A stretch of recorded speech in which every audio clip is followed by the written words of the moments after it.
कार्यक्रम कृति यात्रा।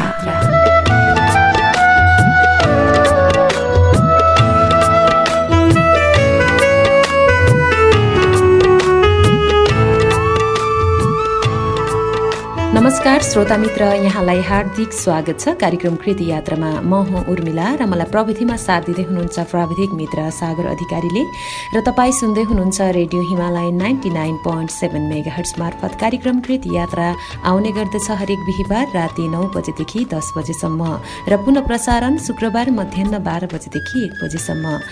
कार्यक्रम कृति यात्रामा विभिन्न लेखकहरूका चर्चित कृतिहरू हामी वाचन गर्ने गर्दछौँ। यसै क्रममा कार्यक्रमको दोस्रो कृति स्वरूप मैले नेपाली साहित्यका वरिष्ठ आख्यानकार तथा लीला लेखनका व्याख्याता कृष्ण धारावासीको मदन पुरस्कार प्राप्त उपन्यास राधाको वाचन प्रस्तुतिकरण सहित उपस्थित भएकी छु। उपन्यास राधामा राधाले आत्मकथाका रूपमा प्रस्तुत गरेका विचार र अनुभवहरू समेटिएका छन् भने पुराणमा आधारित पात्र, घटना, परिवेश, भूगोल र समयकै वरिपरि भएर कथाले यात्रा गरेको छ। अर्थात् यस पुस्तकलाई राधा पुराण भनी सम्बोधन गर्न पनि सकिन्छ। अब यसै उपन्यासको वाचन प्रस्तुतिकरणतर्फ यहाँहरूलाई लैजान चाहन्छु पृष्ठ 7बाट। अब तो रट लागे मोरे, अब तो रट लागे मोरे, अब तो रट लागे म प म ग म ग सा ग म प प म ग म ग ग म प प म ग म ग अब तो रट लागे मोरे उन सूरजन। बिहान 4 बजी नै उठेर लेख्न व्यस्त थिएँ। मलाई पौराणिक विषयमा राम्रो अध्ययन गरी एउटा उपन्यास लेख्न धेरै पहिलादेखि नै मन थियो, तर समस्या थियो भाषाको। संस्कृत ज्ञान छैन, नेपालीमा पाइँदैन, हिन्दीमा भर पर्नुपर्छ। चाहेको पुस्तक पाउनै कठिन। गीता प्रेस गोरखपुरले सस्तोमा धार्मिक ग्रन्थहरू छापेर बाँडिरहेको छ भन्छन्, तर यतातिर त्यस्ता किताब पनि त्यति पाइँदैनन्। धेरै पहिलादेखि म पुराणहरूको खोजी गरिरहेको थिएँ। एक दिन डुल्दै अर्जुनधारा मन्दिरमा पुगेँ। कहिलेकाहीँ धार्मिक विषयमा केही बुझ्न मन लाग्दा म पण्डित पुष्पलाल निरौलालाई भेट्न जान्थे। यसै पनि उहाँसँग भेट हुँदा केही धार्मिक चर्चा परिचर्चा त हुन्थे नै। त्यो दिन उहाँ भेटिनु भएन, तर के खुसी लाग्यो भने अर्जुनधारा मन्दिर परिसरमा लक्ष्मी खरेलले पिता स्वर्गीय दुर्गा प्रसाद खरेलको स्मृतिमा एक पुस्तकालय स्थापना गरी पण्डित खरेलको शालिग समेत राखिदिएका रहेछन्। पुस्तकालयलाई धार्मिक ग्रन्थहरूको पुस्तकालय बनाइएको रहेछ। खुसी लाग्यो। भित्र पसेर हेरे। र्याक बनाउन नभ्याइएकाले टेबलमाथि नै रातो तुलले बेरेर पुस्तकहरू सजाइएका थिए। गुरुकुल भएकाले विद्यार्थी भाइहरूसँग केही बेर कुरा गरे, पढाइ पारे तथा ती धार्मिक पुस्तकहरू पढ्ने सुविधाबारे कुरा भए। गुरु पुष्पलालको स्वीकृति बिना ती बाहिर लान नपाइने रहेछ। इच्छा हुँदाहुँदै पनि कुनै पुस्तक नलिई रित्तै फर्के। ऐतिहासिक तथा पौराणिक साहित्यमा मलाई सानैदेखि गहिरो रुचि थियो। 2 महिनादेखि म एउटा कथामा लागेको थिएँ। सती प्रथासँग सम्बन्धित त्यो कथाको लेखन कार्य अन्तिम चरणमा पुगेको थियो। झोला शीर्षकको त्यस कथामा नेपालको सती प्रथाको एउटा कारुणिक चित्रण भएको छ। बिहान 6 बजेतिर कसैले विवेचना दैनिक झ्यालभित्र छिराइदियो। लेख्दा लेख्दै रोकिएर पत्रिका पल्टाएँ। 4 पृष्ठको सानो दैनिक पत्रिकामा प्राय स्थानीय समाचार नै हुन्छन्। मैले फटाफट ठुल्ठुला अक्षरमा आँखा दौडाएँ। प्रथम पृष्ठको प्रथम शीर्षकमै किच्चक वध उत्खनन पुरातात्विक वस्तुहरू प्राप्त लेखिएको थियो। सानो समाचार भए पनि मलाई भने महत्त्वपूर्ण लाग्यो। जापामा पनि कुनै ऐतिहासिक स्थलको उत्खनन भइरहेको थियो र कुनै अज्ञात इतिहासको खोजी। कल्पना गर्दै पनि आनन्द आउने, मानौ त्यहाँ 10,000 वर्ष पुरानो समाजको कथा पाइयोस्। जे होस्, विवेचनाको समाचारले ममा एक किसिमको कुतूहल उत्पन्न गर्यो। समाचारमा भनिएको थियो, राजधानीबाट आएको पुरातत्व विभागको टोलीले हिजोदेखि उत्खनन कार्य प्रारम्भ गर्यो। त्यो समाचारले ममा तरङ्ग मात्र ल्याएन, गत वर्ष चिन्तामणि दाहालले कान्तिपुर दैनिकमा लेखेको फिचर पनि स्मरण गरायो। पुराना पत्रिकाहरूको थाकबाट खोजेर गत वर्ष माघ 20 गतेको कान्तिपुर निकाले। किच्चक वधको ऐतिहासिकता 12औं शताब्दीभन्दा अगाडि जान सक्ने भन्ने शीर्षकमा एउटा लेख छापिएको थियो। झापाको ऐतिहासिक र धार्मिक स्थलको रूपमा परिचित किच्चक वधमा पुरातत्व विभागले 2058 पुसको अन्तिम सातादेखि गरेको उत्खननबाट यो स्थलको ऐतिहासिकता 12औं शताब्दीभन्दा अगाडि जान सक्ने अनुमान गरिएको छ।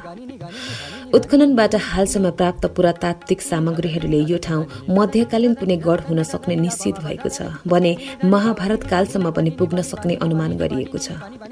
पुरातत्वविद उद्धव आचार्यको नेतृत्वमा आएको 4 सदस्यीय टोलीले गत पुस 27 देखि माघ 12 गतेसम्म सो स्थानमा गरेको परीक्षण उत्खननबाट सो अनुमान गरिएको छ। महाभारतकालीन किम्वदन्तीलाई नै आधार मानेर 2 दशक अघि यस स्थानमा भद्रपुर स्थित मेची बहुमुखी क्याम्पसको इतिहास विभागको टोलीले पनि उत्खनन गरेकोमा पुरातत्व विभागले हस्तक्षेप गरी उत्खनन बन्द गराई आफ्नो संरक्षणमा लिएको थियो। त्यसबेलाको उत्खनन पुरातात्विक किसिमको नभएकाले धेरै कुरा पत्ता लागेन, तर त्यहाँ भेटिएको एउटा पुरानो पोखरीलाई उद्योगपति मोहनलाल अग्रवालले मर्मत गरेका थिए। झण्डै 3 कट्ठा क्षेत्रफलको यो पोखरी भीमसेनको गद्दाबाट बनेको मानिन्छ। श्रद्धालु र स्वस्थानी पूर्णिमामा मेला जाने भक्तजनहरू स्नान गरी यहाँ रहेका शिव, विष्णु, भीमसेनले किचकलाई मार्दै गरेका मूर्तिहरूको दर्शन गर्छन्। यस पोखरीमा स्नान गर्दा चर्मरोग निको हुने र मनोवाञ्छित फल पाउने विश्वास भक्तजनमा पाइन्छ। यस पोखरीमा 12 महिना पानी सुक्दैन। कटान गर्दै करिब 50 मिटर छेउमा आइपुगेको देउनिया खोलाको खतरामा रहेको छ यो ऐतिहासिक स्थल। पृथ्वीनगर 5 स्थित यस ठाउँलाई स्थानीय जनता महाभारत कालसँग जोड्ने गर्छन्। महाभारत कालमा मत्स्य देशका राजा विराटका साला किचकले पाण्डव पत्नी द्रौपदीमाथि कुदृष्टि राखेपछि भीमसेनले किचकलाई मारेको ठाउँ यही हो भन्ने गरिन्छ। यसै किम्वदन्तीलाई आधार माने वर्षौं अघिदेखि हरेक माघको स्वस्थानी पूर्णिमामा यस ठाउँमा भव्य मेला लाग्ने गर्छ। झापा जिल्लाको सदरमुकाम भद्रपुरबाट करिब 10 किलोमिटर दक्षिण देउनिया खोलाको किनारमा 10 बिघा क्षेत्रफलमा फैलिएको यस गढको पश्चिमपट्टिको डिलबाट सुरु गरेको उत्खननमा किल्लालाई घेराउ गर्न बनाइएको 6 फुट चौडा पर्खालको 2 कुना भेटिएको छ। सोही पर्खालबाट 3 मिटर मास्ती र 2.5 फुट चौडा अर्को पर्खाल पनि भेटिएको छ र त्यहाँ झिङ्गटीका केही टुक्राहरू पनि पाइएका छन्। त्यसलाई हेरेर पुरातत्वविद आचार्यले किल्लाभित्रको कुनै घरको पर्खाल हुन सक्ने अनुमान गर्नुभएको छ। इँटा, माटाका भाँडाकुँडाका टुक्राहरू, झिङ्गटीका टुक्राहरूले यस स्थानलाई मध्यकालसम्म पुर्याउन मद्दत गरेका छन् भने गढको वास्तुशास्त्र अनुसारको निर्माणले पनि मध्यकालसम्म पुर्याउन मद्दत गरेका छन्। यहाँ पाइएका इँटाहरू 2 इन्च बाक्ला, 10 इन्च चौडा र 20 इन्च लामा छन्। यस पटकको उत्खननमा प्राप्त सामग्रीहरूको आधारमा यो गढ 12 वा 16 कुनाको हुन सक्ने अनुमान गरिएको छ। यस पटकको उत्खननमा पर्खाल भेटिएको ठाउँमा पूर्वपट्टि 8, पश्चिमपट्टि 7 लेयर र 4.5 फुट गहिरो खनिएको बाटो किचकवत 12औं शताब्दी अघिसम्म पुग्ने देखिन्छ भने त्यस स्थानको करिब 200 पूर्वपट्टिको पोखरीले घेरेको केही अग्लो स्थानमा गाउँलेले भेटेको भने देखाइएको हल्का ताप दिएको मुगाको मालाको एउटा दानो र अगेट्सको मालाको 2टा दानाले यस स्थानलाई सिन्धु घाटीको सभ्यतासम्म पुर्याउने सम्भावना देखिन्छ। तर जय बहादुर थापाको नम्बरी जग्गा पर्ने भएकाले सो स्थानमा अहिले उत्खनन भएको छैन। यदि यस स्थानमा पनि उत्खनन गर्ने हो र गाउँलेको भनाइ अनुसार नै त्यस्ता मुगाका दाना भेटियो भने त्यहाँ 5000 वर्ष पहिले मानव सभ्यताको विकास भएको प्रमाणित हुन्छ। त्यसो भएमा यसले महाभारत काललाई छुने सम्भावना पनि त्यत्तिकै छ। यहाँ हाडका अवशेषहरू पनि पाइएकाले आशाको किरण जागेको छ। धार्मिक विश्वासको कुरा पुगे पनि नपुगे पनि यसको ऐतिहासिकता भने प्राचीन हुन सक्छ। यहाँ पाइएका इँटाहरू 12औं शताब्दीको सिमरौनगढ र ईसापूर्व 6औं शताब्दीको लुम्बिनीमा पाइएका इँटाहरूसँग लगभग मेल खाने भएकाले पनि यसको ऐतिहासिकता पुष्टि भएको छ। पुरातत्वविद आचार्यले पाइएका सामग्रीहरूको परीक्षण नगरी समय किटान गर्न नसकिने बताउँदै उत्खनन कार्यको सुरुवात मात्र भएको र उत्खनन हुँदै गएपछि थप पुरातात्विक सामग्री पाइन सक्ने भएकाले त्यसपछि मात्र समय किटान गर्न सक्ने बताउनुभयो। उत्खनन गरिएको ठाउँमा के कस्ता सामग्री पाइए भन्ने सम्बन्धमा पुरातत्वविद आचार्यले प्रश्न नबताए पनि माटाका भाँडाकुँडाका टुक्राहरू, झिङ्गटीका टुक्राहरू लगायत हड्डीका केही टुक्राहरू फेला परेको बताउनु भएको छ। यस पटकको उत्खनन कार्य स्थगित भए पनि अर्को साल गरिने उत्खननबाट यसको वास्तविक इतिहास प्रष्ट हुँदै जाने देखिन्छ। झापालीले किचकवध ऐतिहासिक स्थल होस् भन्ने चाहना राखेका छन्। त्यो हप्ताका राजधानीबाट छापिने प्राय सबै दैनिक तथा साप्ताहिक पत्रिकाले किचकवध उत्खनन सम्बन्धी सामग्री प्रकाशित गरेका थिए। चिन्तामणि दाहालको यो फिचर पढेपछि उहाँलाई मैले फोन गरेर भनेको थिएँ, किचकवधको त्यो उत्खनन हेर्ने इच्छा मेरो पनि थियो, चालै पाइनछु। उहाँले भन्नुभयो, अब यसपालि त बिति गयो, अर्को वर्ष फेरि आएछ भने हेर्नुहोला, थप नयाँ कुरा पनि भेटिन सक्छ त्यसबेला। मैले भने, बडो महत्त्वपूर्ण कुरा हो यो, यसपालि त किताबै लेख्न सकिन्छ होला चिन्तामणि दाइ। लेख्न सके त राम्रो हुन्छ नि, तर अझै तथ्य पत्ता लागिसकेको छैन। गत वर्ष उत्खनन कार्य हेर्न नपाएको धोको मनमा छँदै थियो। यसपालि पुनः उत्खनन कार्य प्रारम्भ भएको समाचार विवेचनामा पढेपछि मन अनौठो गरी रोमाञ्चित भयो। एकैचोटि मनमा कयौं विचारहरू आए। मैले हतार हतार टेलिफोन थिचे। 520662। निकै बेर रिङ गए पनि फोन दाई भाउजू दुवै क्याम्पसका प्राध्यापक क्याम्पस गइसक्नु भएछ क्यारे। दिउँसोतिर सम्पर्क गर्ने सोचे। अफिस जाँदा जीविका अर्थात् जीविका इन्टरप्राइजेज बिर्ता मोड अगाडि लोकराज ढकालजीसँग भेट भयो। गत वर्ष उहाँले पनि गोरखापत्रमा किचक वधबारे समाचार लेख्नु भएको थियो। मैले उहाँसँग कुरा गरे। भन्नुभयो हिजोदेखि नेपाल टेलिकमका भीम नेम्बाङ र लक्ष्मी लुइटेल उत्खनन कार्यको छायाङ्कन गरिरहेका छन्। मैले भने यसपालि त मलाई पनि लानुहोस् न है साथै। दिउँसो अफिसमा चिन्तामणि दाईको फोन आयो। बिहान फोन गर्नुभएको थियो? हो गरेको थिएँ त। किन थियो? होइन, आज बिहान विवेचनामा पढे यसपालि फेरि किचकबधमा उत्खनन कार्य प्रारम्भ भएछ। दाई कहिले जाने हो? यसपालि त म पनि नछुटौँ भनेर फोन गरेथे। फोनबाट केही दिनपछि जाने सल्लाह भयो। प्रत्येक दिन उत्खनन सम्बन्धी ससाना समाचारहरू पत्रिकामा प्रकाशित भइरहन्थे। कहिले मोहन काजीको नाममा, कहिले डिकमान बिरहीको नाममा, कहिले गोविन्द चन्द्र छेत्रीको नाममा किचकबधका समाचार नियमित आइरहेका थिए। आफूले पनि किचकबधबारे केही लेख्न पाएको थिइन। पहिला पनि भुटानी शरणार्थी समस्याबारे साथीहरूले कैयौं पृष्ठ लेखिसक्दा पनि आफूले एकै शब्द लेख्न सकेको थिएन। भुटानी शरणार्थीका बारेमा त सुरुमा सबैभन्दा धेरै काम माधव विद्रोहीले गरेका थिए। उनी केही पटक भुटानभित्रै पसेर पनि फर्केका थिए। पछि मैले भने निबन्ध, कथा र उपन्यासहरू नै लेखेर चित्त बुझाउनु परेको थियो। यसपालि पनि किचकबधमा म त्यसै गरी पछि परिरहेको थिएँ। एक त जागिरले फुर्सदै नहुने, त्यसमा पनि सार्वजनिक यातायातको व्यवस्था राम्रो नहुनु र आफ्नो पनि साधन नहुँदा त्यहाँ पुगेर फर्किन गाह्रो। त्यसै भएर लोकराज चिन्तामणिजीहरूलाई गुहारेको हुँ। उहाँहरूको मोटरसाइकल भएकाले मनखुसी पुग्न र फर्किन सजिलो पर्थ्यो। हुन त दीपक ढकाल, कृष्ण बरालसँग पनि मोटरसाइकल त थिए, तर उनीहरूसँग समय मिलाउने गाह्रो। फेरि यस्ता कुरामा उनीहरूको त्यति रुचि हुँदैन पनि। कार्यालयमा कामको चाप। मुख्य कार्यालयबाट सुपरिवेक्षण टोली आएको थियो। सबै फाँटहरू आफ्नो कार्य दक्षता देखाउन व्यस्त थिए। मैले पनि कृत्रिम फुर्ती निकालिरहनु परेको थियो। यस्तैमा एकाएक टेलिफोनको घन्टी बज्यो। फोन उठाएँ। उताबाट लोकराज ढकालजी बोलिरहनु भएको थियो। कृष्ण दाई, सबै साथीहरू किचकबध जाने तयारीमा छन्। आजको उत्खननबाट एउटा रहस्यमय वस्तु फेला परेको छ भन्ने हल्ला आयो। रामनाथ बास्कोटा, कृष्ण दाहाल, चिन्तामणि सर, राजबाबु शङ्कर, राजेश ढुङ्गाना आइसके। त्यहाँबाट पनि लक्ष्मण ढकाल, लीला बराल र तीर्थ सिग्दल आउने भएका छन्। माधव विद्रोही र डिकमान बिरही बिहानै बसबाट गएछन्। सबैले आफ्नो मोटरसाइकलको व्यवस्था गरेका छन्। मैले कृष्ण हुमागाईलाई भनेको छु, तपाईँ उसँग आउनु, हामी जाँदै गर्छौँ। लोकराजले टेलिफोनबाट लामै विवरण सुनाउनु भयो। सबै साथीहरू हिँडिसकेछन्, नगई नहुने नै थियो। अफिसमा कामको चटारो भए पनि मित्र राम बस्नेतलाई आफ्नो फाँटको चाबी जिम्मा दिई म हतार अफिसबाट निस्केँ। कृष्ण हुमागाई प्रेस युनियनको अफिसमा बसेर समाचार फ्याक्स गर्दै रहेछन्। म पुग्न साथ हिँडिहाल्यौँ। हामी उत्खनन स्थलमा पुग्दा सबै साथीहरू पुगिसकेका थिए। हजारौं मानिसको भिड लागेको थियो। सयौं मोटरसाइकल जताततै उभिएका थिए। प्रहरीको एउटा टोली पनि सुरक्षार्थ खटिएको थियो। फोटो खिच्ने, भिडियो खिच्नेहरू व्यस्त थिए। परैबाट चिन्तामणि दाईले हात उठाएर भन्नुभयो, आइपुग्नुहुन्छ कि हुन्न भन्ने पिर लागिरहेको थियो। लोकराजजीको जिम्मा छाडेर हिँडेथ्यौँ। पोहोरदेखिको रहर तपाईँको यहाँ आउने। मैले हाँसेर खुसी व्यक्त गरेँ।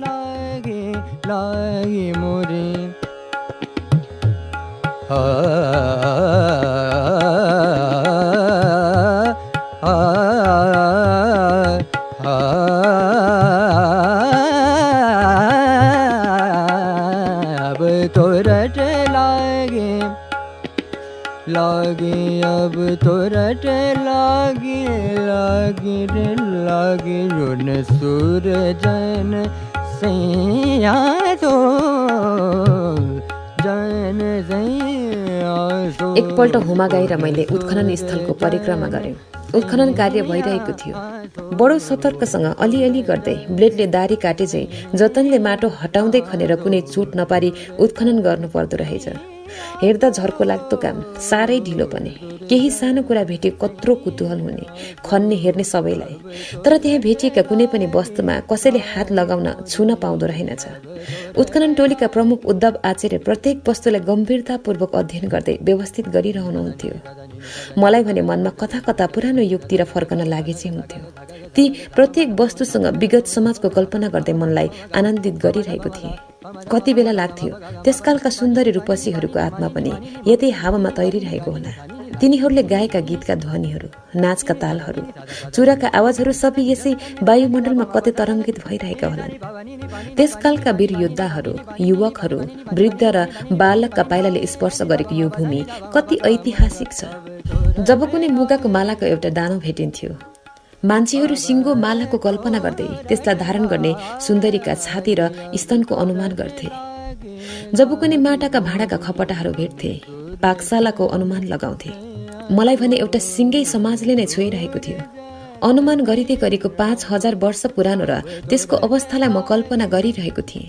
पुरातात्विक वस्तु अघि पुग्दा एक किसिमको नमिठो भावना पनि जन्मदो रहेछ। जस्तै महाबली, तपस्वी र समृद्ध सभ्यता पनि कालग्रसित भएर जाँदा कालान्तरमा कुनै नाम निशानी नभएको इतिहास हुँदो रहेछ। फुटेका भाँडाका टुक्राहरू, घरका पर्खालका इँटाहरू, गहनाका अवशेषहरू बाहेक तिनलाई प्रयोग गर्नेहरूको कुनै दसी नहुँदो रहेछ। कत्रा कत्रा महारथी थिए होलान्, सम्पन्नताका मालिक थिए होलान्, गरिब र पीडाका कथा थिए होलान्, अहम र आत्मगौरवका कति दम्भ थिए होलान्, नजिती नहुने र सत्ता प्राप्तिका लिप्सा थिए होलान्। म कल्पना गरिरहेको थिएँ त्यस युगका रूपसी नायिकाहरूको र युवा नायकहरूको, प्रेम र समर्पणको, यौन र प्रसुतिको। संसारिकताका सबै कुरा आजकै आँखाले विगतलाई देखिरहेथे। आजको फिल्म वा टेलिसिरियलले प्रस्तुत गरेको जस्तो व्यवस्थित र श्रृङ्गारयुक्त थियो होला र त्यो समाज। वर्तमान युग चेतनासँग कति सामिप्य हुँदो हो सोचे। जैविक आवश्यकता र मानवीय सञ्चेतनाको युग त त्यो पनि थियो नै होला, तर विकासको वर्तमानसँग त्यसको तुलना हुन सक्ला।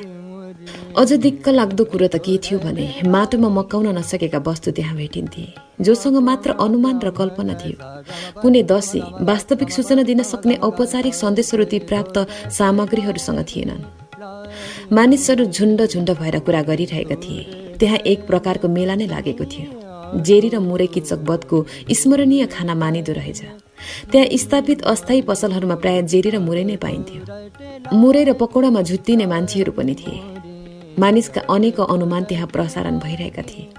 कोही भन्थे त्यो कंसकै दरबार हो, कोही भन्थे त्यो कंसको होइन, कुनै राजवंशी राजाको दुर्ग हो, कोही भन्थे त्यो महाभारतकालीन कुनै राजाकै दरबार हुनुपर्छ। अनेक अनुमानहरू थिए। म भने घुमी घुमी मानिसहरूको प्रतिक्रिया सुनिरहेको थिएँ। अनुमानहरू जे भए पनि सबैमा एउटा कुतूहल थियो। एक किसिमको प्रसन्नता सबैको अनुहारमा छरिएको देखिन्थ्यो। सर्वप्रथम यस ठाउँमा केही चाहिँ हुनै पर्छ भन्ने अनुमान गर्ने मै हुँ भन्ने कडा स्वरहरू पनि थिए। राति त्यस ठाउँमा हिँड्दा मानिसहरू गुनगुनाउने गरेको सुन्नेहरू पनि थिए। कोही कोही त सपनामा किचकलाई नै देख्नेहरू पनि थिए। जे होस्, वातावरण रमाइलो थियो। पत्रकार साथीहरू छरपष्ट थिए। भीम नेम्बाङ र लक्ष्मी लुइटेल बडो दत्तचित्त भएर क्यामेरा घुमाइरहेका थिए। धेरैजसो पत्रकारहरू स्थानीय मानिससँगै झुत्तिएका थिए। मानिसहरू पनि पत्रिकामा नाम आउला कि भने अघि अघि सरेर भए नभएका कुरा सुनाइरहेका थिए।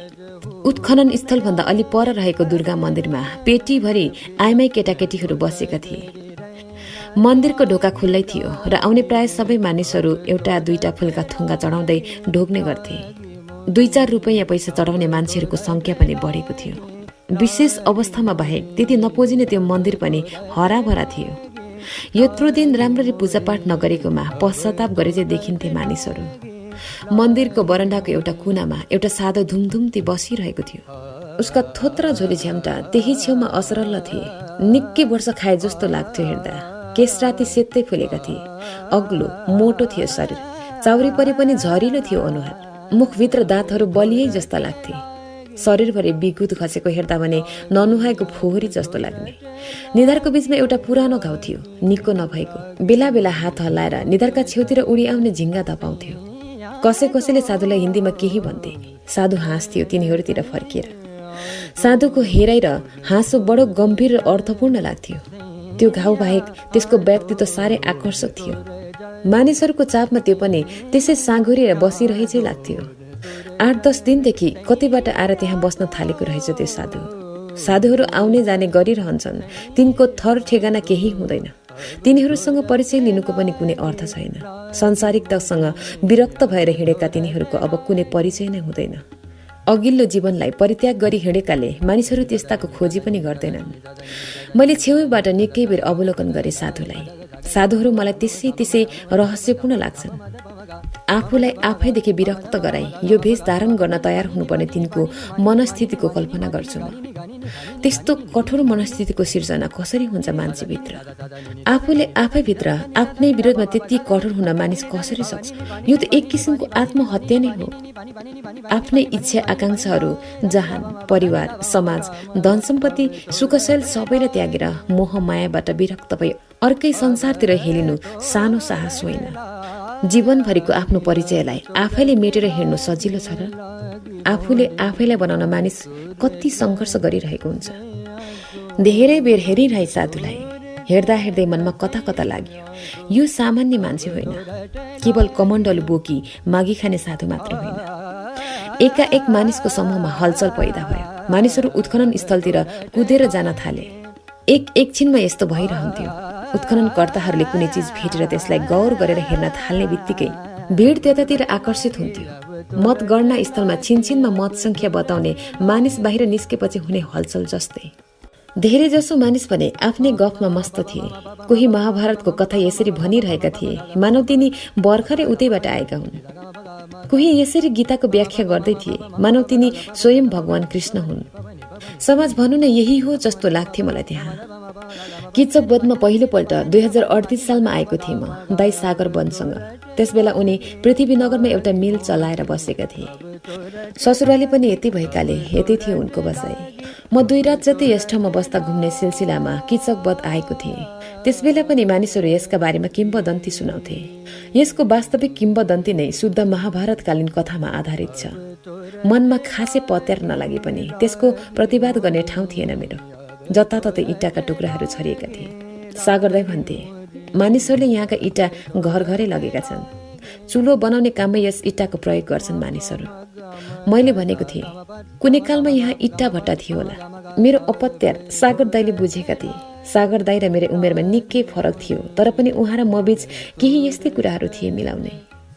खास गरी यस्तै भूतप्रेत, पुनर्जन्म, योग, ज्योतिष आदि रहस्यमय शिक्षाले हामीलाई घनिष्ठ बनाएको थियो। यस विषयमा चासो भएर पनि पूर्ण विश्वास भने कहिले हुन सकेको थिएन मलाई। रक्सी त उहाँ खानुहुन्थ्यो नै। साधुहरूको सङ्गतमा लागेर सागर दाई गाँजा तान्न पनि थाल्नु भएको थियो। पछि यस्तै कारणहरूले स्वास्थ्यमा खराबी आयो र लिभर सिरोसिस भई उहाँको निधन भयो।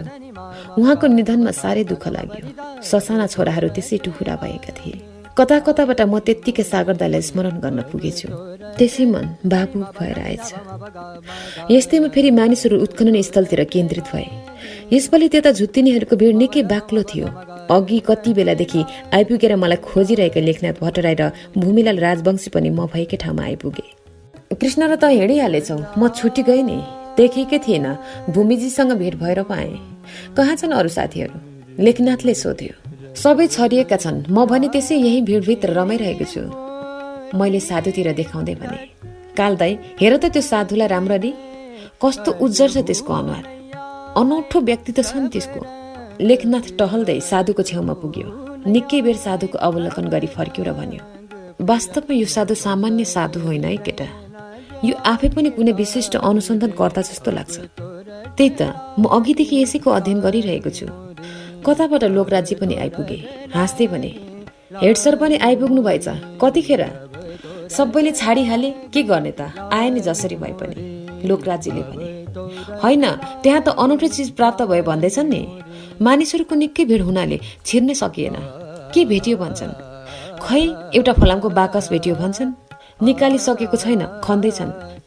त्यो निकाल्ने घन्टौँ लाग्छ। बिस्तारै माटो पन्छाउनु पर्यो। त्यस वस्तुमा कुनै चोट पर्न दिनु भएन। मैले भने, मानिसमा कुतूहल बढ्नु स्वाभाविक थियो। अहिलेसम्मको उत्खननमा खासै उल्लेख्य कुरा केही भेटिएको थिएन। कुन युगको के हो यो भन्ने निदो हुन सकेको थिएन। तर यसपालि कुनै बाकसै भेटिनाले कुनै रहस्यको पर्दाफास हुने अनुमान भने बढेको थियो। बाकस देख्नासाथ धेरैले अनुमान गरेका थिए त्यो कुनै गाढधन हुनुपर्छ। त्यसमा कसैले सुनचाँदी गहना र पैसाहरू राखेको हुनुपर्छ। मनमा नै लोभिनेहरू पनि प्रशस्त थिए। त्यहाँ उत्खनन क्षेत्रमै भिड भएकाले प्रहरीले मानिसलाई अलि पर हटायो। मानिसहरू फेरि बिस्तारै छाँटिँदै झुण्डमा बाडिए। अब उत्खनन स्थलमा पत्रकारहरूको मात्र जमघट थियो। हामी पनि बिस्तारै पत्रकार साथीहरूतिर लाग्यौं। प्रहरीले रोक्न खोजे तर परिचय पत्र देखाउँदै उत्खनन क्षेत्रभित्र प्रवेश गर्यो। हामी पुग्दा बाकसको आधी उधी भाग देखिन थालेको थियो। 4 जना मानिसले बिस्तारै बाकसलाई जमिनबाट बाहिर निकाले। एकका एक चारैतिरबाट पट्टट ताली बज्यो। मानिसहरू फेरि झुम्बिन खोजे तर प्रहरीले भिडलाई त्यता आउन दिएन। बाकस फलामको थियो, निकै गरम, तर ताला लगाएको थिएन। मास्तिर डिलमा निकालियो। पुरातत्त्वविद उद्धव आचार्यले त्यो दिनको उत्खनन कार्य स्थगित गर्नुभयो। मानिसहरूमा कुतूहलको सीमा थिएन। उत्खनन टोलीको अनुहारमा पनि लङ्का विजयी हनुमानको अनुहारमा झै ज्योति फैलियो। उपस्थित सारा भिड चुपचाप भयो। रहस्यको संहारमा उभिएका थिए सबै। मानिसहरू तस्बिर झै जहाँको त्यही ठिङ्ग उभिए भए। उत्खननकर्ताहरू बीच बिस्तारै कुरा हुँदै थियो। चिन्तामणि दाइले उद्धवजीलाई भन्नुभयो, यसभित्र के रहेछ एकपल्ट त खोलेर हेर्नै पर्छ। यत्रा मानिसहरू छन्, यसलाई यसै नखोली लगेमा अनेक शङ्का उपशङ्का हुन सक्छन्। तपाईहरू माथि नै अनेक आरोपहरू आउन सक्छन्। धेरैको अनुमान छ यो बाकस गाढधन हो। यहाँभित्र सुनचाँदी, हिरा मोतीका गरगहना र सुवर्ण मुद्रा हुनुपर्छ। त्यसैले सबैको शङ्का निवारण गर्न एकपल्ट यो बाकसको बिर्को चाहिँ खोल्नै पर्छ। उद्धवजीले भन्नुभयो, त्यसो भए जिल्ला प्रशासन, प्रहरी प्रशासन, जनप्रतिनिधि र पत्रकारहरूको रोहबरमा यस बाकसको बिर्को खोल्न चाहन्छु। सबैले सहमति जनाए। जिल्ला प्रशासन प्रतिनिधिका लागि चन्द्रगढीमा फोन भयो। फोनबाटै थाहा भयो प्रजीय टीकाराम अर्याल आफै आउनुहुने भएछ, साथमा एसएसपी शिवकुमार खड्का सहित। तीव्र कुतूहल र अधैर्यका साथ उहाँहरूको प्रतीक्षा प्रारम्भ भयो। पुरातत्व विभाग टोलीका कर्मचारीहरू मुचुल्का तयार पार्न व्यस्त भए। धेरै बेर प्रतीक्षा गर्नु परेन। अनुमान गरिए भन्दा चाँडो प्रजीय र एसएसपीहरू आइपुग्नुभयो। उहाँहरूलाई सारा जमूहले करतल ध्वनिका साथ स्वागत गर्यो। वातावरण नै अनौठो र विजय उन्मुख थियो। टीकाराम अर्याल प्रजीय भए पनि त्यस्तो लाग्नुहुन्न थियो। आध्यात्मिक अध्ययन र ज्ञानले भरिएको उहाँको व्यक्तित्व कुनै ज्ञानी पण्डितको जस्तो देखिन्थ्यो। जिल्लामा हुने हरेक धार्मिक भेला, गोष्ठी र कार्यक्रमहरूमा जहाँ पनि पुग्ने र आफ्नो गीता ज्ञानको व्याख्या गर्ने उहाँको चलन थियो। मानिसहरूलाई सिडिओसँग कुनै धक थिएन। झापा जिल्लामा आएका मध्ये टीकाराम अर्याललाई अनौठो प्रशासकका रूपमा मानिसहरूले चिनेका थिए। कवि, लेखक समेत भएको हुँदा उहाँको साहित्यिक व्यक्तित्व निकै उच्च थियो। एसएसपी शिवकुमार खड्का पनि झापाली जनताबीच एक अनौठो प्रहरी अधिकृत हुनुहुन्थ्यो। साह्रै सरल, मिलनसार र राम्रो बोली वचन देखेर मानिसहरू प्रसन्न थिए। प्रहरीहरूभित्र पनि शिवकुमार खड्का साह्रै लोकप्रिय थिए। एउटा सानो तहको प्रहरीलाई पनि तपाईँ सम्बोधन गर्ने यी बाहेक अरू कुनै एसएसपी छैनन् भन्ने चर्चा सुनिन्थ्यो। साह्रै दुःखपूर्ण जीवन कथा बोकेका शिवकुमार खड्का भान्सीबाट प्रहरी सेवामा प्रवेश गरी एसएसपी भएका रे। यसपालिको झापा प्रशासनमा सिडिओ र एसएसपीको जोडी मिलेको थियो। प्राय हरेक कार्यक्रममा सँगै हिँडेर जनताबीच घुलमेल हुने बानी विचित्रको मान्थे सबैले।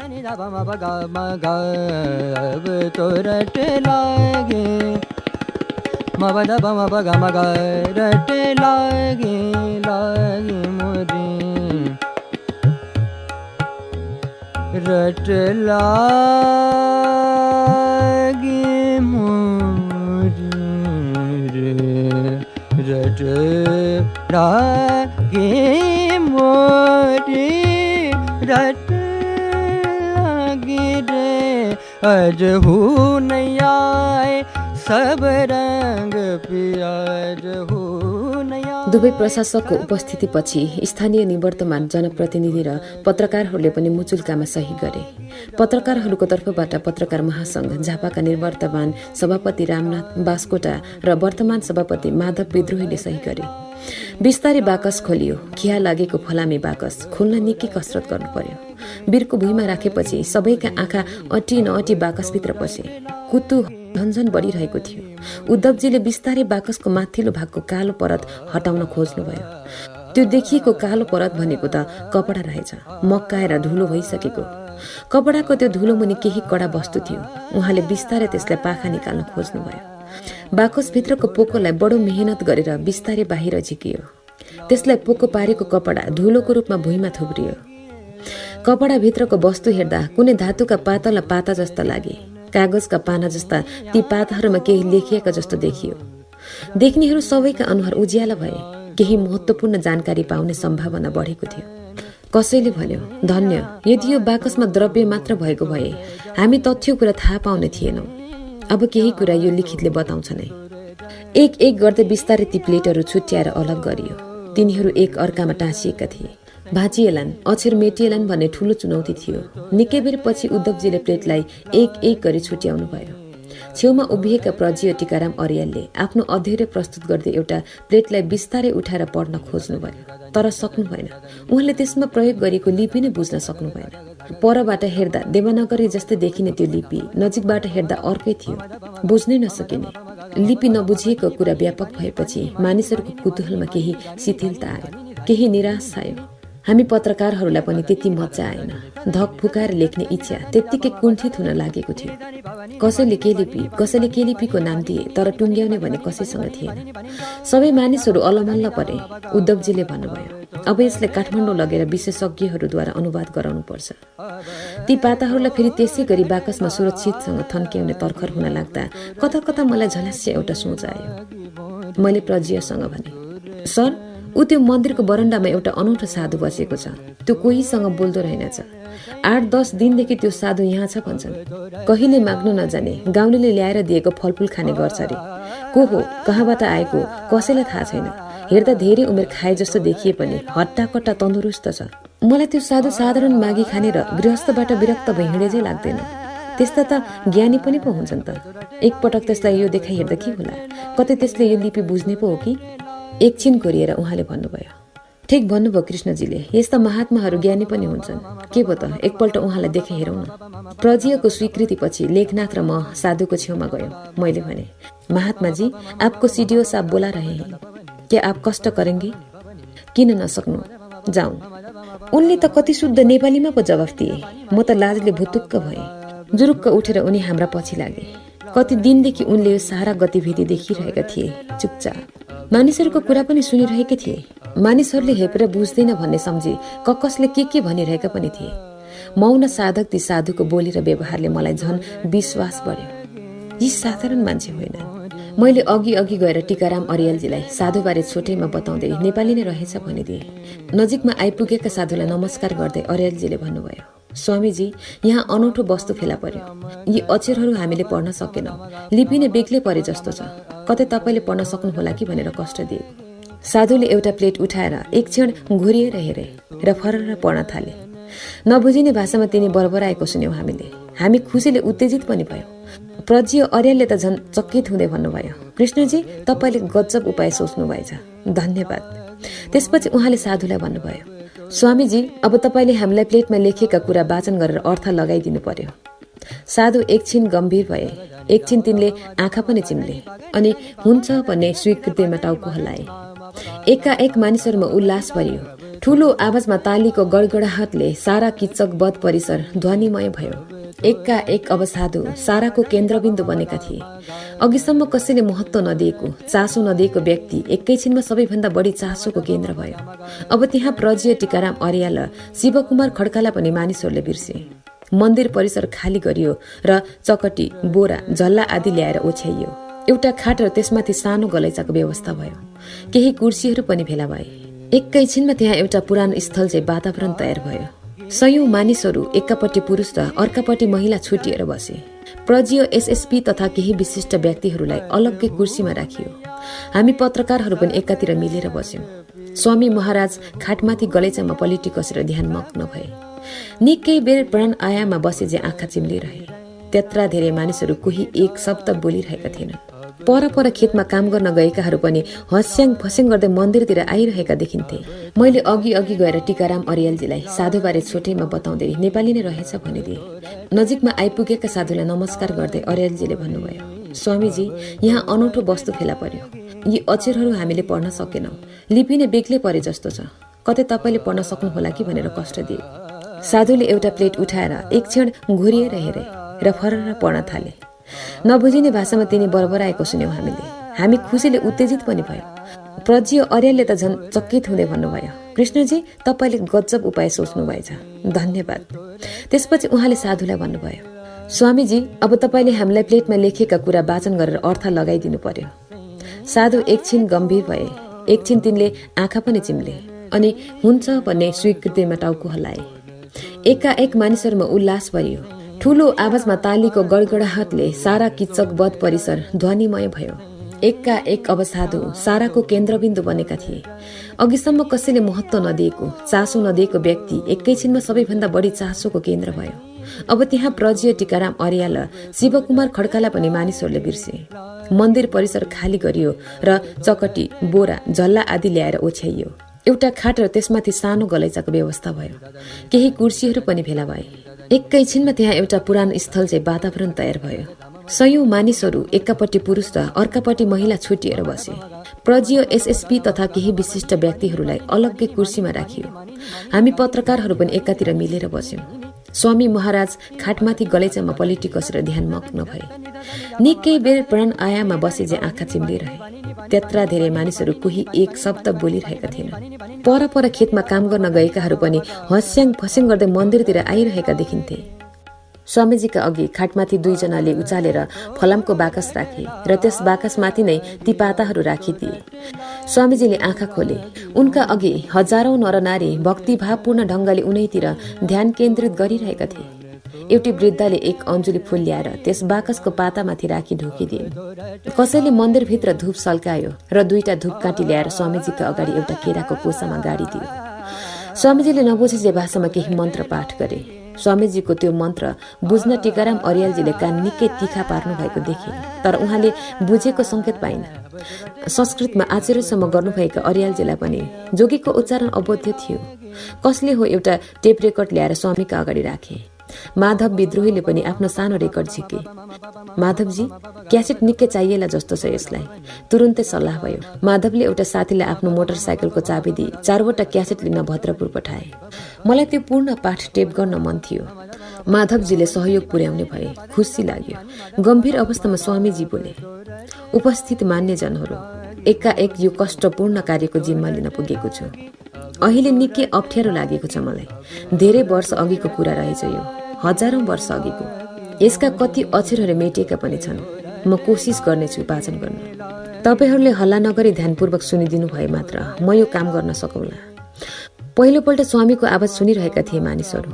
गहिरो कुवाबाट आएको जस्तो धीमा तर टाढासम्म सुनिने अनौठो आवाजसँगै स्वामीको अनुहार एकाएक चम्कियो। तिनले बिस्तारै पहिलो पाता हातमा उठाए। त्यसलाई निधारमा पुर्याई एक क्षण ढोकिरहे र केही मन्त्र पाठ गरे। अनुहार गम्भीर भयो। बोले, अब म तपाईहरूले बुझ्ने भाषामा पढ्दैछु, ध्यान दिएर सुन्नुहोस्। हामी सबैले कलम कापी निकालिसकेका थियौं। कक्षा कोठामा प्राध्यापकको प्रवचन नोट गरे जे हाम्रा कलमहरू जागृत भए। अध्याय 1। कृष्ण साह्रै चञ्चले थिए। सधैँ केही न केही गडबडी गरिरहन्थे। एक दिन मेरा सखीहरूका साथ म पनि यमुना नदीको किनारमा 1 महिनाको लामो ईश्वरीय व्रतको साङ्गिक कर्ममा थिएँ। पूजाका लागि सबै सामग्री तयार गरी स्नान गरेर पूजा सुरु गर्न हामी सबैले आफ्ना लुगा खोलेर नदी किनारमा राख्यौं। उत्ताउली साथीहरूका लहै लहैमा लाग्ने हुँदा अरूले जस्तै मैले पनि आफूलाई निर्वस्त्र गरे। त्यो एकान्तमा नदी किनारमा कोही आइपुग्लान् भन्ने हामीलाई हेक्कै भएन। पानीमा पसेपछि सबै चल्दै जिस्किँदै धेरै बेरसम्म खेलिरह्यौं। केही समयपछि नदीबाट बाहिर निस्कन खोज्दै किनारतिर हेरेको त पूजाका सरसामान थिएनन् र हाम्रा लुगा पनि किनारमा कहीँ छैनन्। त्यो दृश्य देख्नसाथ अनि पो मलाई यथार्थको ज्ञान भयो। वास्तवमा हामीले ठूलो गल्ती गरेका थियौं। हामी हुर्किएका बढेका युवतीहरूले आफूलाई दिउँसै निर्वस्त्र गरी नदीमा प्रवेश गराउने नहुने। कृष्ण प्राय जसो पीताम्बर पहिरन्थे। घुँडासम्म लत्रिएको मालती माला हुन्थ्यो उनको गलामा। शरीरमा सुगन्धित चन्दनले सुशोभित गरेको हुन्थ्यो। आँखा शरद ऋतुको चन्द्रमा जस्तै शान्त र आकर्षक लाग्थे। टाउकामा अनेक रत्न जडित मुकुट लगाएको हुन्थ्यो। दाँत अनरका दाना जस्तो चम्किला र हार मिलेका देखिन्थे। हातमा एउटा मुरली जहिले पनि हुन्थ्यो। जति बेला पनि हाँस्न लागे चाहिँ मन्द मुस्कान छरिएको हुन्थ्यो अनुहारमा। देख्दैमा आकर्षक र प्रिय लाग्थे कृष्ण। कृष्णले हामीलाई नग्न दर्शन गरेपछि हामी सबै लाजले थिचियौं। मेरा सबै सखीहरू कृष्णप्रति समर्पित थिए। लाज संकोचले म अलग ढलक रहे पनि उनीहरू भने कृष्णसँगै झुम्बिने नाच्ने गरिरहन्थे सधैँ। मनमा कता कता लाग्थ्यो, कृष्ण गोपिनीहरूसँग बहकिए भने मैले के गर्ने? भन त उनी मलाई आफ्नै प्राण नै हौ भन्थे, तर उनको व्यवहार देख्दा लाग्थ्यो तिनी मलाई सान्त्वना मात्र दिने गर्छन्।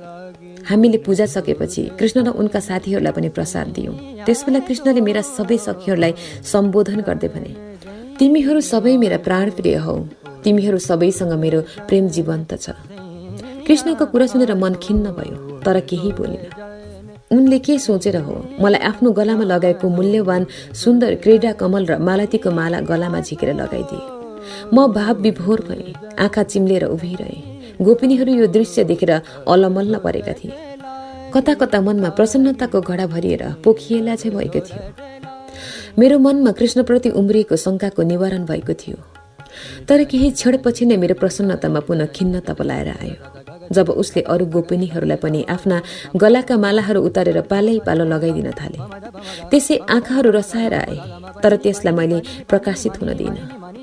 कृष्णले सबैलाई सम्बोधन गर्दै भने, 3 महिनापछि म एउटा भव्य वनभोजको आयोजना गर्छु। त्यहाँ तिमीहरू सबैसँग मेरो भेट हुनेछ।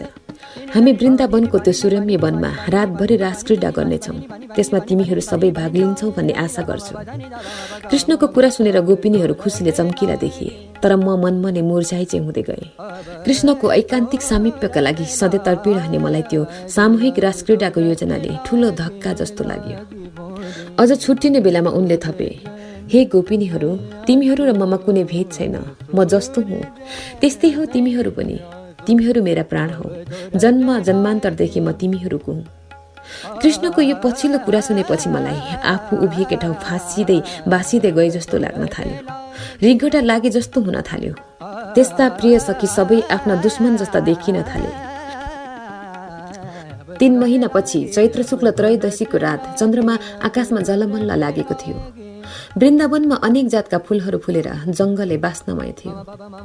मनै रमाउने लट्ठ पार्ने त्यस्तो सुन्दर वातावरणमा कृष्णले हामीलाई त्यहाँ एक रात्रि वनभोजका लागि आमन्त्रण गरेका थिए। राति घर छाडेर एकान्त जंगलमा विहार गर्न जान हामीलाई अनुमति मिल्ने कुनै सम्भावना थिएन। फेरि कृष्णको आमन्त्रण अस्वीकार गर्ने धैर्य पनि थिएन। मलाई एउटा ठूलो जिम्मेवारी के थियो भने मेरा पिता वृषभानु ब्रजका राजा भएकाले सबै सखीहरू मेरा सेविका जस्ता पनि थिए र उनीहरूको जिम्मा मलाई थियो। कसैलाई केही भए त्यो सबैको जवाफदेही मैले हुनु पर्थ्यो। कृष्ण कति बाठा र जाली थिए भने तिनले हामी युवती बाहेक अरू कसैलाई आमन्त्रण गरेका थिएनन्।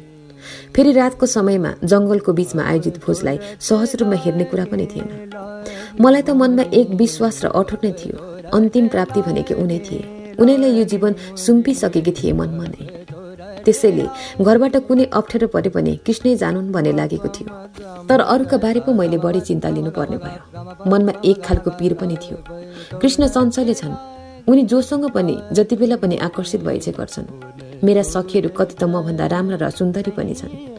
तिनीहरूले कृष्णलाई आफ्ना बसमा पार्लान् कि भन्ने शङ्का पनि मनमा उत्तिकै कडा अग्नि चाहिँ रापिलो भएको थियो। म चाहन्थे कृष्णले मलाई मात्र एक्लै एकान्तमा बोलाउन्, मसँग नाचुन्, गाउन्, रमाइलो गरून्, मनका कुरा गरून्। तर उनी मेरो त्यो भावको कुनै परवाह नै गर्दैनथे। मानौ उसलाई मेरो कुनै मतलबै छैन।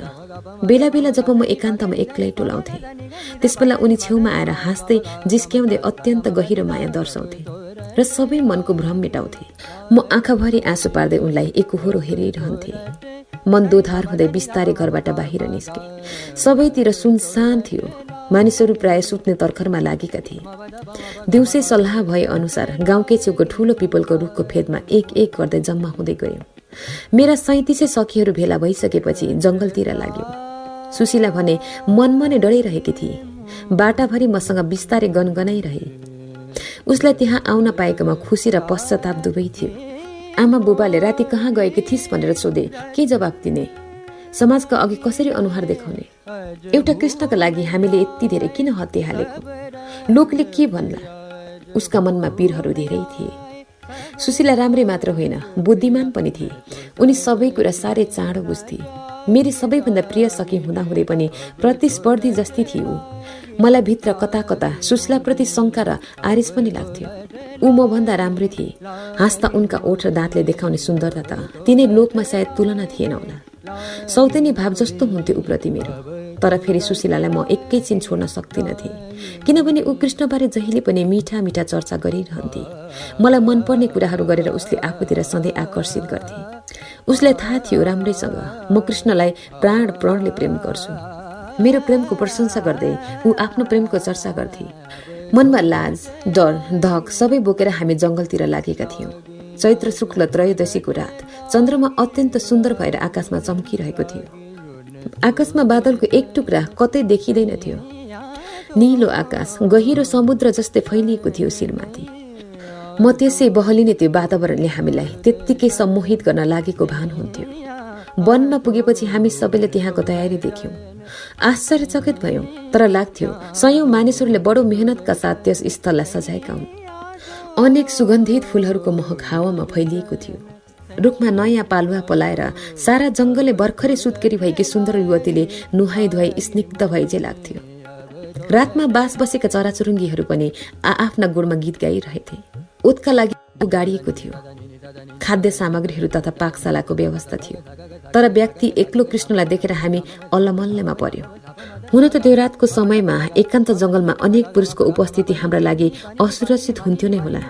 तथापि मनमा कता कता केही युवकहरूको संख्या थपिएकै भए राम्रो हुन्थ्यो जस्तो पनि लागेको थियो। खास गरी मलाई त्यस्तो लाग्यो। मेरा त्यति धेरै सहेलीहरू थिए। ती सबैको दृष्टिबिन्दुमा कृष्ण मात्रै परेको मलाई मन परेको थिएन। अरू पनि युवकहरू भएको भए उनीहरूका आँखा अरूतिर पनि छरिने थियो। एउटै कृष्ण सबैका ध्यानमा केन्द्रित भइरहे। त्यो रातमा पनि एकान्तमा कृष्णको सामिप्य पाउन मलाई सजिलो थिएन। सुशीला त झन् मसँग एकैछिन छुट्टिन थिए। उसको निकटता कुनै बेला नभई नहुने र कुनै बेला झर्को लाग्दो हुन्थ्यो। म चाहन्थे म कृष्णको समीप भएका बेला उसले मलाई एकान्त देओस्, तर मेरो सोचभन्दा अघि सरेर ऊ कृष्णसँगै लाडिन पुग्थे। मनमा आरिस लागे पनि त्यसलाई मैले कहिले प्रकट गरिन। मनमा नै दबाएर सबै पीरहरूलाई राख्दा म आफू सिङको पीडाको डल्लो जस्तो अनुभूत गर्थे आफैलाई। वनभोज स्थलमा कृष्ण मुरली हातमा लिएर प्रसन्न मुद्रामा हामीलाई स्वागत गर्न खडा थिए। हामी एकै ठाउँ गाँठो पर्दै एकअर्कासँग छलिँदै लजाउँदै उनीतिर तानिँदै गयौं। कृष्णले मुस्कुराएर सबैको स्वागत गर्दै भने, सखी हो, मैले तिमीहरू सबैलाई यो वनभोजमा स्वागत गरे। आजको यो वासन्त शुक्ल पक्षीय त्रयोदशी तिमीहरूको स्वागत गर्दछ। उनी अघि अघि र हामी पछि पछि मनोरञ्जन स्थलसम्म पुग्यौं। तम्बुभित्र सबैलाई कृष्णले आसन ग्रहण गराउँदै कार्यक्रमबारे जानकारी दिए र भने, खाने सबै सामग्रीहरूको बन्दोबस्त गरिएको छ। अब खाली ती सामग्रीहरूले तिमीहरूको सिपालु पाककलाको प्रतीक्षा गरिरहेका छन्। आज राति हामी यहाँ रमाइलो नाचगान गर्दै मिष्टान्न, फलफूल तथा स्वादिष्ट भोजन गर्नेछौँ। तिमीहरू प्रतिको मेरो प्रेम तथा मित्रताको यो एक अविस्मरणीय क्षण हुनेछ। कालान्तरमा हामी कहाँ पुगौला, भविष्य कसैको हातमा छैन। परमात्मा पनि भविष्यको काल ग्रसित बन्छ सधैँ। त्यसैले हाम्रो मित्रता जीवन्त राख्न मैले यो कार्यक्रम आयोजना गरे। मसँग आज दिनभरि सुदामाहरू पनि थिए, दादा बलराम पनि थिए। उनीहरू सबैले यो व्यवस्था गरिदिएका हुन्, तर उनीहरूले यो ऐकान्तिकता प्रदान गर्नका लागि मसँग बिदा लिएका छन्। आजको यो रात हामी रमाउनेछौँ। कृष्णका कुरा सुनेर सबै सखीहरू खुसी भए।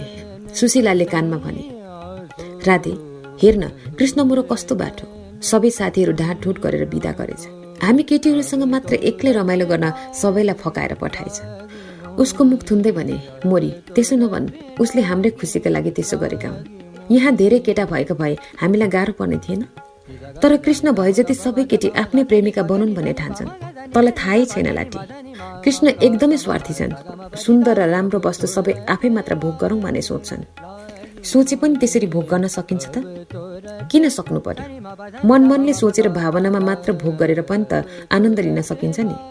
शारीरिक भोग त कति नै गर्न सक्छन् र मान्छेले। भोग्ने भनेको सबै मनले मात्रै त हो। खै म त जान्दिनँ यस्तो कुरा। मैले झर्को मान्दै सुशीलाबाट ध्यान हटाउन प्रयत्न गरेँ। कृष्ण छेउमा आएर हामी दुवैलाई निहालेर हेर्दै अनौठो मुस्कान छाडेर अन्यत्र लागे। कानमा फेरि फुसफुसाई सुशीला, मोरो कस्तो बाटो छ हेर त। साइमुद्री पढेको जस्तो लाग्छ यस मान्छेले। हाम्रो मनको कुरा सब बुझेझै गर्यो छेउमा आएर। भन्दैछु त, तँ धेरै नबोल, उनले थाहा पाउँछु। थाहा पाएर के त, आखिर उनी हाम्रै प्रिय त हुन् नि। उसले सहजै भने। अहिलेको यस भनाइमा उसको आवाज निकै लाडिलो थियो। घोसे घोसे पाराले केटीहरू कृष्णका छेउछेउ पुग्न थाले। कृष्ण प्रत्येकलाई स्वागत गर्दै, हाँस्दै, स्पर्श गर्दै व्यस्त देखिन थाले। राधे आज त तँ पनि भयभरको श्रृङ्गार गरेर आएकी छस् नि। आफूलाई सोझी लाठी जस्तै प्रस्तुत गर्ने त भित्रभित्रै कति बाटी छेस् भने तेरो श्रृङ्गारले नै बुझाउँछ।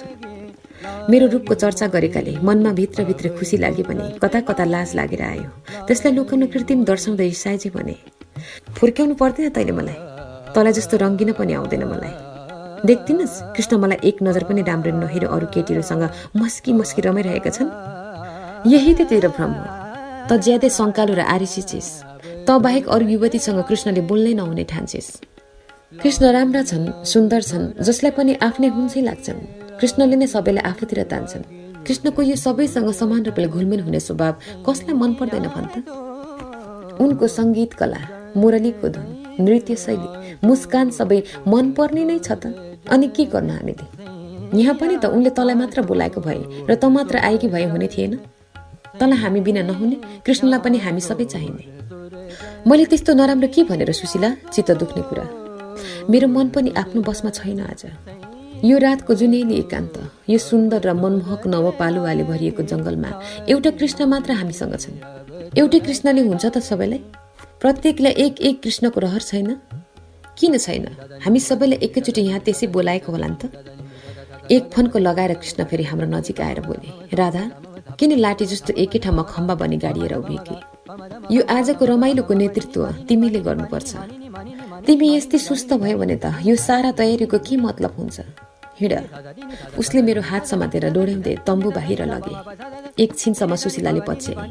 फेरि के सोचेर हो ऊ तम्बुभित्रै अल्मली। तम्बु बाहिरको संसार सुन्दरताको परम आश्चर्य जस्तो थियो। मनमा सोचे, यो पूर्णिमा, यो शीतलता त संसारभरि नै होलान्, तर यो सुन्दरताको एकान्त जति राम्रो आजको रात कहीँ छैन होला।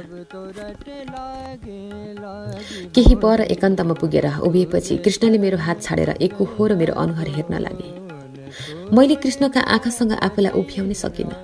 लाज, धक, प्रेम, सङ्कोच के हो कि केले मलाई लल्याक लुलुक बनायो। जमिनमै ठोक्किने गरी झुके मेरा आँखा।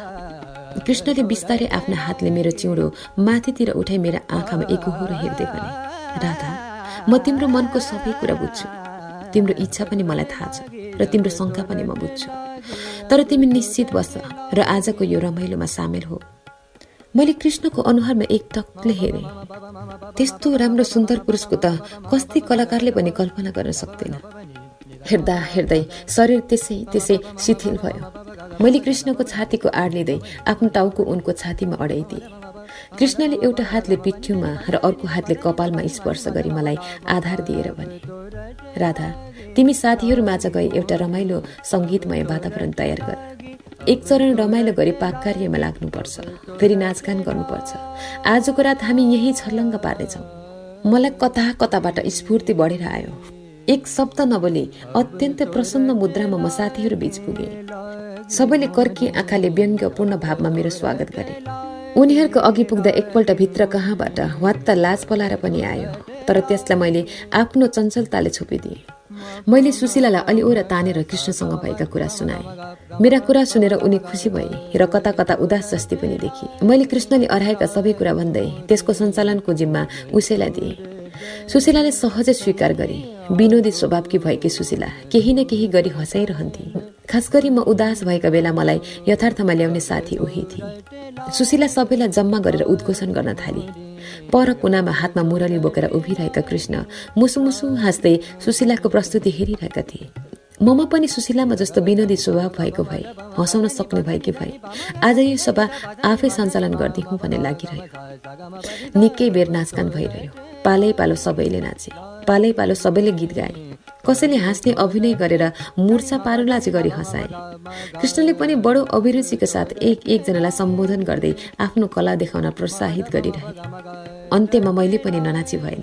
सबैले हातमा समातेर लगेर उभिआए। एक क्षण म अलमल्ल परे।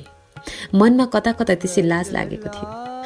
हुन त सबै आफ्ना साथीहरू थिए, तर तिनका बीचमा कृष्णको उपस्थितिले कता कता सङ्कोच जस्तो लागिरहेको थियो। फेरि कता कताबाट झट्ट कृष्णले त्यो यमुना किनारमा हाम्रा लुगा लुकाएर अभर पारेको स्मरण आउन साथ लाजले भुतुक्क भए।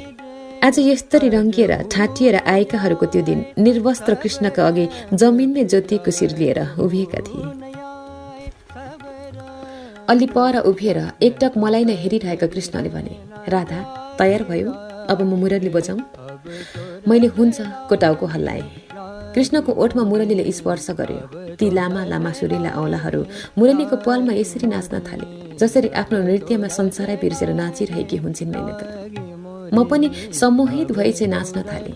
सबैले एकै साथ थपडी बजाउन थाले। वातावरण एकदमै रसिक बन्यो। म नाच्दा नाच्दै एकछिनपछि सुशीला उठेर नाच्न थाले। एकछिनपछि अर्की गर्दै सबै उठेर नृत्य सामूहिक बन्न पुग्यो। सुशीलाले पर उभिएर मुरली बजाइरहेका कृष्णलाई पनि तानेर सबैमाझ ल्याएर उभे। मलाई एक्लै नाचेर आफ्नो कला कृष्णलाई देखाउने तीव्र इच्छा थियो, तर सुशीलाले त्यो मेरो इच्छा मिचिदिए। एकात्मले नाचिरहेका बेला एकाएक त्यो सामूहिक मलाई मन परेन। मनमा नै रिस उठ्यो। एक्लै घरतिर गइदिउँ कि जस्तो पनि लाग्यो। नाचोस् यही सुशीले भन्ने पनि आयो मनमा, तर शरीरले त्यसो गर्न मानेन। कृष्णको अनुहारको कान्तिले मेरो त्यो झनक्क उठेको रिसलाई एकैछिनमा उडाइदियो। अनि म नाच्न छाडेर कृष्णका छेउमा गई उभिएँ। उनले बजाइरहेको मुरली र नाचिरहेका साथीहरूको कलाले मुग्ध बन्दै गए कि मलाई यथार्थको विस्मृत हुन थाल्यो। कृष्ण मुरलीमा यति लिन्थे कि उसलाई आफ्नो मुरलीको धुन बाहेक केही थाहा थिएन सायद। म कति बेरदेखि उनको छेउमा आएर उभिएर एकटक उनैलाई, उनका औँलाहरूलाई र ओठलाई हेरिरहेकी थिएँ। मलाई उनको ओठको मुरली हुन मन भइरहेको थियो। उनको ओठमा कति सहजै स्पर्शित थियो त्यो मुरली सोचे, तर म वास्तवमा कृष्णकै मुरली हुँ। उनैले बजाइरहेकी धुन। जति बेला पनि उनकै स्मरण र ध्यान छ मनमा। उनकै रूप, आवाज, गति र बिम्ब छ इन्द्रियभरि। मेरा सोच, चिन्तन र कल्पना सबै उनै त हुन्। एकहोरो कृष्णको ओठ र मुरलीको मिलनबिन्दु हेरिरहे। हेर्दा हेर्दै लाग्यो म सानी भएर मुरली जस्तै उनको हातमा तिर्सिएकी छु। कृष्णले मेरो ओठमा आफ्नो ओठ राखेर फुकिरहेका छन् र उनका सुन्दर औँलाहरू मेरा अङ्ग अङ्गमा स्पर्श गरिरहेका छन्। म पुलकित छु, रमाइरहेछु र एक किसिमको चरम सुखको ध्वनि निश्रित गरिरहेछु आफूबाट। अघि कति बेरदेखि कृष्णले मुरली फुक्न छोडेछन् र नृत्य स्थगित भइसकेछ, तर म भने लाटिए जस्तो एकहोरो कृष्णको अनुहारमा हेरेर टोलाइरहेकी रहेछु। मेरो एकहोरो कृष्ण दृष्टिदेखि सबै सखीहरूले एकैचोटि ठुलो स्वरमा हाँसेपछि पो म झल्यास्य भए। कृष्ण पनि हाँसिरहेका थिए मलाई नै हेरेर। लाजले भुतुक्क भई तम्बुको एक कुनातिर गएर छेलिन्। सुशीला पछि पछि आएर सोधे। मैले केही होइन भनी टाढिदिए। जीवनमा त्यसरी आफैले हराएको त्यो पहिलो पल्ट थियो। त्यस्तो पागलै जस्तो भई वरिपरिको परिवेश बिर्सिएर एकको होरिएको त त्यसअघि मैले कहिले थाहा थिएन। मन त सिमलको भुवा जस्तो हलुङ्गो भएर जताततै उडिरहेको थियो। शरीर पनि त्यसै अप्ठ्यारो भएको थियो। भोक, तिर्खा, समय, स्थान सबै विस्मृत भएका थिए। आफै पनि स्वयं को हो, के हो जस्तो भएछु। सुशीलाले भने, हिँड जाउँ पाकशालातिर। सुशीलाको कुराले मलाई यथास्थितिको ज्ञान गरायो। सुशीला धेरै व्यावहारिक र चलाक थिए, तर म उसँग नगएर त्यहीँ उभिरहेँ। सुशीलाले सबैलाई लिएर पाकशालातिर गएपछि पर एक कुनामा उभिएर अघि कति बेलादेखि मलाई हेरिरहेका कृष्ण बिस्तारै मतिर आए। उनको हातमा मुरली हल्लिरहेको थियो। एकपल्ट फेरि मलाई लाग्यो त्यो मुरली मै हुँ। अघि बजेकी भनेकी पनि मै हुँ। मुरलीबाट निस्केको धुन पनि मै हुँ, तर त्यसलाई फुक्ने र स्पर्श गर्ने कृष्ण हुँ। मलाई लाग्यो म स्वयंमा केही पनि होइन। म जे जति हुँ सबै कृष्णका कारणले हुँ, कृष्णको इच्छाकै हुँ। मेरो समर्पणले मलाई मुरली बनाएको छ। म अब फुकिन्छु कृष्णको सासले। कृष्णका औँलाहरूले म बच्छु। सायद प्रेमको चरम अनुभूति त्यही भएको थियो जीवनमा पहिलो पल्ट मलाई। प्रेम भन्नु समर्पण हुन्छ सायद। उनकै निम्ति बाँच्न र मर्न मन लाग्नु, उनकै खुसीमा आफूलाई देख्नु, उनका आँखामा आफू बलेको लाग्नु, सम्पूर्ण मन, शरीर र चेतनाले नै उनमा समावेश भएको लाग्नु नै सायद प्रेम हो। म प्रेमको त्यो अथाह सागरमा पसिसकेकी थिएँ। केहीले किनारामा ल्याउन नसक्ने गरी म मझधारमा पुगिसकेकी थिएँ। श्रोता मित्र, यतिन्जेल तपाईँ कृष्ण धारावासीको उपन्यास राधाको वाचन प्रस्तुतिकरण सुनिरहनु भएको छ। यसै सिलसिलामा अब पनि कार्यक्रमको निर्धारित समय पनि सकिने लागेको हुनाले कार्यक्रमबाट मैले बिदा माग्ने पर्ने हुन्छ। आजको यस श्रृङ्खलामा मैले उपन्यास राधाको 34औं पृष्ठसम्म वाचन गरेर रोकेकी छु। बाँकी श्रृङ्खलालाई निरन्तरता दिन आगामी साता बिहिबार राति 9 बजे उपस्थित हुने बाजासहित कार्यक्रमबाट बिदा हुन चाहन्छु। यतिन्जेलसम्म कार्यक्रम सुनेर साथ दिनुभएकोमा सम्पूर्ण श्रोता मित्रमा विशेष धन्यवाद व्यक्त गर्न चाहन्छु। साथै मलाई प्रविधिमा अनवरत रूपमा साथ दिनुहुने प्राविधिक मित्र सागर अधिकारीलाई पनि धेरै धेरै धन्यवाद। कार्यक्रम कृति यात्रा यहाँलाई कस्तो लाग्छ कृपया अमूल्य सल्लाह सुझाव व्यक्त गर्न आग्रह गर्दछु। त्यसको लागि यहाँले मलाई पत्रचार गर्न सक्नुहुनेछ। पत्रचार गर्ने ठेगाना कार्यक्रम कृति यात्रा रेडियो हिमालय 99.7 मेगाहर्ज, सूर्यविनायक 8 जगाती भक्तपुर। त्यसै गरी कार्यक्रममा इमेल पनि गर्न सक्नुहुनेछ। इमेल गर्नका लागि कृतियात्रा03@gmail.com। हवस् त श्रोता मित्र, आजको यस बसाइबाट प्राविधिक मित्र सागर अधिकारीसँगै म उर्मिला लिम्बुलाई पनि बिदा दिनुहोस्। सुन्दै गर्नुहोला रेडियो हिमालय 99.7 मेगाहर्ज, हरेक पल फरक अनुभूति। हवस् त, नमस्ते।